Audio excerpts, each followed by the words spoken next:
Yo, VP here. If you haven't joined the team, what are you doing? Hit that subscribe button, get notified, and join the squad. Hero up. Let's go. Yo, what's up? Welcome back. So new week, new chapter of My Hero Academia. We got all my details. We got a plan that's gone wrong, and we got a possible love triangle. Not going to talk your ear off. Let's go. Like, share, subscribe. HCB2 World. Alright, so with the start of this chapter, we finally get some detail into the plan that All Might kind of set in place, you know. When you talk about All Might and All For One, these are two people who have really been battling it out over the years. Obviously, they know each other very well, and All Might is somebody who's really just trying to get All For One off the board. I was really shocked to see how many things he accounted for. Obviously, they set the traps for the villains to get trapped in those stone pods, but All Might never really planned for that trap to really, quote-unquote, work, you know. He just needed to kind of buy them some time, and you find out that that time was 3 seconds. 3 seconds was more than enough time for these guys to not only trap them into the stone pods, but to then be able to use that trap and to teleport the villains to separate places. Obviously, by teleporting them to dedicated places, they were able to divide the heroes in a way that they could really separate them where they feel like they would be most beneficial. Now, in terms of that, I was really shocked to see that they sent Endeavor and Hawks to take on All For One. Obviously, I always thought that was going to be Deku's battle, but when you kind of think of who Deku was quote-unquote supposed to be sent to face, it kind of makes sense, you know. If you're not going to send Deku to face All For One, then obviously you're going to want to send the number 1 and number 2 hero. One thing I love about that pairing is that, like, right off the bat, without even wasting a second, as soon as All For One appeared, Hawks went for the kill shot. Like, he really tried to slice my man's head off within seconds, you know. And it's like, it's funny, but it's really not shocking. Obviously, we know that Hawks is a killer. We've seen what he did to Twice, even though he technically didn't want to. Even though at one point he considered Twice to be a friend. But you know, this is life or death, so you gotta do what you gotta do. One really weird thing about this pairing is that I didn't really appreciate the way All For One kind of came at Endeavor. You know, he's like, he basically calling him like a terrible father. He's like, yo, why you keep torturing your sons? Why you keep abusing your sons, you know? Now, obviously, what he means by that is that the fact that he sent Shota to take on Dabi by himself.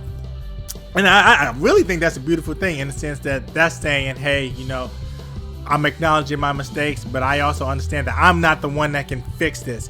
Not only that, I believe that you're strong enough now to where you can actually win against your older brother. So you got to go kind of handle this this family squabble. But for him to just really tell that man, why do you keep torturing your children like that? That was hilarious to me. I know it's messed up, but I found it pretty funny.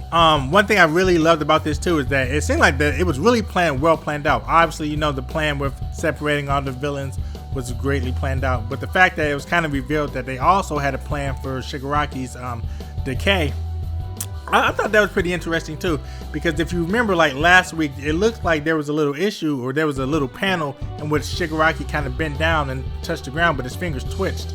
So I don't know what exactly they did to kind of deactivate or neutralize his decay quirk, but I think that's pretty dope. Now, in terms of pairings, I was a little shocked to see that they sent Genis to kind of be the one to take on Shigaraki, but not just Genis. Obviously, you find out it's supposed to be Genis, Bakugo, and Deku, but unfortunately Deku doesn't make it. Really, originally I was like, well, wouldn't it just make sense to send kind of Deku and Bakugo to take on him, and you can send Genis over to help Endeavor? But the more you think about it, obviously, you know, even though these kids are strong, at the end of the day they're still kids, and so they need somebody there that can, 1, know what the hell they're doing, 2, can provide guidance, and 3, can be can have that ability to kind of keep Grace under pressure, you know. These kids have never really been in a major fight. Not only that, they're still like their first and second year of high school, and so they don't have the experience needed to kind of take on this major battle. But unfortunately, you find out that Deku didn't even make it to the damn designated area, and so it's really going to be interesting to see how Genis and Bakugo are going to be able to get through this. One weird thing that I really didn't appreciate is that even though it seems like the plan was well thought out, it does not seem that they're aware that Shigaraki can actually absorb quirks. So I don't really see Genis's quirk as being anything that Shigaraki can really use. When you think of the power that comes with Bakugo's quirk, if Shigaraki takes Bakugo's quirk, can you imagine like what that just does to the manga as a whole? Obviously, you know, my guy is real headstrong, he's real confident in himself, and to lose his quirk, that would just be some next level stuff. These two guys out of everybody are the ones that are really screwed over, because they don't understand all the quirks that Shigaraki now has. But not only that, they also aren't aware of the fact that without Deku being there, they are really in a bad spot.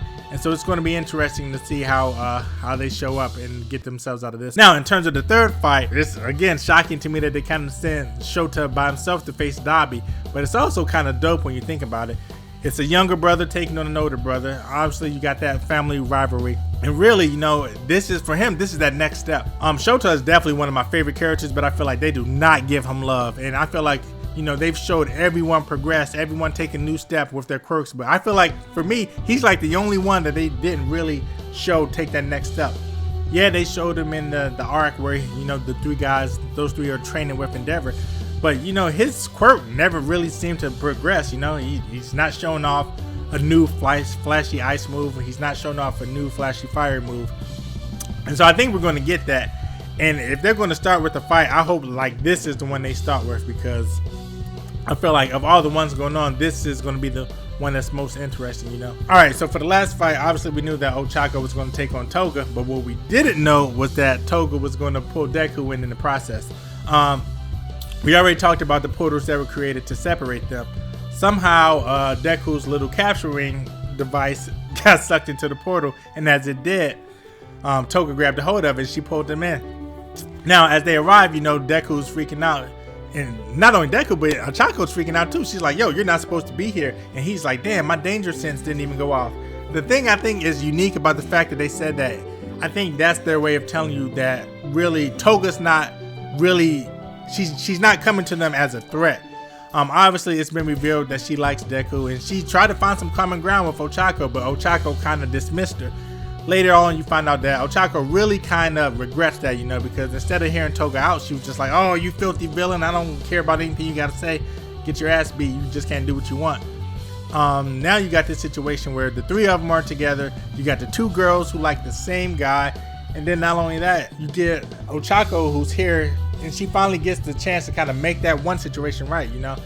So hopefully we get some talk no jutsu here where Ochako kind of really tries to understand Toga instead of just jumping on her because she's a villain. And I think, I'm calling it, I think that we're getting ready to see Toga become a good guy. I've never once really considered her a villain, and when you think about the way her quirk works, it makes sense, you know. She can't help that she likes blood. She likes blood because her quirk is blood related. So of course that's gonna be the thing that she's attracted to. But because she's attracted to that, people just kind of dismissed her as a weirdo and a freak. And you know, it's kind of like skin color. You don't get to pick what color you want to be. You just kind of, you're given what you're given. And that's the same thing with her quirk. And so I've never really felt like she was a villain. Has she done some messed up stuff? Absolutely. But I felt like those were always things that she was forced to do simply because no one would really accept her for who she is. And so it's going to be cool to kind of see not only Ochako get to kind of talk through those things with her, but I want to see Deku's role in it too, you know. I also think that we are nearing the moment where Ochako kind of confesses, you know. I think we're going to get a situation where Toga's talking about how she likes Deku and this and that, and then I feel like that's going to kind of put Ochako in a situation where she also has to kind of confess and reveal her feelings. So that'll be dope, you know. In terms of everything that's coming, I really just wanted this fight to get underway, you know. I feel like everything that's going on, yeah, they've laid good groundwork, and yeah, you know, everybody's separated and where they're supposed to be, but I just want to get to the action. That's where I'm feeling. I want to get to the action, and I want to see what's going to happen. Other than that, I am very curious to see how Bakugo and Zenitsu are going to get out of this situation. I don't think it's going to end well. I think we might see a situation where Bakugo gets his quirk stolen. I hope not. If so, that's going to like damn near ruin the whole manga. But hopefully we don't get that, you know. Hopefully Shigaraki has been weakened enough by having a lot of his quirks destroyed by the #1 hero out of America, and we're going to see that have an effect as well. Other than that, it's going to do it for the review. Hopefully you enjoyed it. If so, go ahead and smash that like button. If not, I apologize. I'll get you next time, all right? As always, I'm your boy Heroes Come Back 2. Do great, be great. I'll catch you in the next one. Peace.